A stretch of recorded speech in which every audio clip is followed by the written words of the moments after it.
പട്ടം മെഡിട്രീന ഹോസ്പിറ്റലിലെ consultant cardiac surgeon doctor R മഹാദേവനാണ്. Doctor, എന്താണ് ഈ സ്റ്റാറ്റിൻ മരുന്നുകൾ? സ്റ്റാറ്റിൻ മരുന്നെന്ന് പറഞ്ഞാൽ ഈ കൊളസ്ട്രോൾ, അതായത് ഞാൻ പറഞ്ഞില്ലേ, ഇതിന്റെ ഏറ്റവും പ്രധാനപ്പെട്ട ഘടകം, ഹൃദ്രോഗം വരാനുള്ള ഏറ്റവും പ്രധാനപ്പെട്ട ഒരു അംഗം എന്ന് പറയുന്നത് ഈ കൊളസ്ട്രോളിന്റെ അളവാണ്. ശരീരത്തിൽ ബാഡ് കൊളസ്ട്രോളിനെ കുറച്ചു വയ്ക്കുന്ന ഒരു മരുന്നാണ് ഈ സ്റ്റാറ്റിൻ എന്ന് പറയുന്ന മരുന്ന്. ഇത് ലോകത്തെ ഏറ്റവും പ്രധാനപ്പെട്ട ഒരു ഘടകമായി ചേർന്നിരിക്കുകയാണ്. ജപ്പാനിൽ ഇപ്പോൾ കടകളിൽ മുട്ടായി വിൽക്കുന്ന പോലെയാണ് സ്റ്റാറ്റിനുകൾ വിൽക്കുന്നത്. അമേരിക്കയിലും മറ്റും ഇംഗ്ലണ്ടിലും ഈ ആട്ട, അതായത് നമ്മുടെ വീറ്റ്, അതിൽ ഫോർട്ടിഫൈ ചെയ്ത് കൊടുക്കും, സ്റ്റാറ്റിൻ ഫോർട്ടിഫൈഡ് ആട്ട ഇപ്പൊ കിട്ടുന്നുണ്ട്. അപ്പൊ ഈ സ്റ്റാറ്റിൻ കഴിച്ചാൽ ഒരുപാട് പ്രയോജനങ്ങളുണ്ട്. ഒന്ന്, ഇത് കൊളസ്ട്രോളിന്റെ അളവിനെ കുറച്ചു വയ്ക്കും. രണ്ടാമത്, പ്ലാക്ക് സ്റ്റെബിലൈസേഷൻ എഫക്റ്റ് എന്ന് പറയും.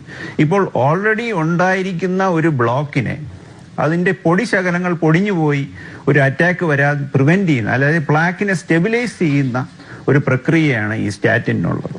അപ്പോൾ ഈ സ്റ്റാറ്റിൻ കഴിച്ചാലുള്ള ഒരുപാട് അഡ്വാൻറ്റേജസ് ഉണ്ട്. നമുക്ക് ഹാർട്ട് അറ്റാക്ക് പ്രിവെന്റ് ചെയ്യാം, നമ്മുടെ കൊളസ്ട്രോളിന്റെ അളവിനെ കുറച്ച് വയ്ക്കാം, ഫാറ്റി ലിവർ കുറഞ്ഞു കിട്ടും, ഈ ഹൃദ്രോഗം, അതായത് മേജർ അറ്റാക്ക് നമുക്ക് പ്രിവെന്റ് ചെയ്യാൻ പറ്റും. ഈ ഓൾറെഡി നമ്മൾ ആൻജിയോപ്ലാസ്റ്റി ചെയ്തവരും ബൈപ്പാസ് ചെയ്ത വ്യക്തികൾക്ക് നമ്മൾ സ്റ്റാറ്റിൻ കൊടുക്കാറുണ്ട്. ഇവരെ ഹൈ റിസ്ക് ഗ്രൂപ്പിൽ വരുന്ന വ്യക്തികളാണ്, അവർക്ക് സ്റ്റാറ്റിൻ കൊടുക്കുകയും അങ്ങനെ സ്റ്റാറ്റിൻ ഒരു പ്രധാനപ്പെട്ട ഒരു ഹൃദ്രോഗം പ്രിവെന്റ് ചെയ്യാനുള്ള ഒരു പ്രധാനപ്പെട്ട ഒരു മരുന്നായി മാറിയിരിക്കുകയാണ്.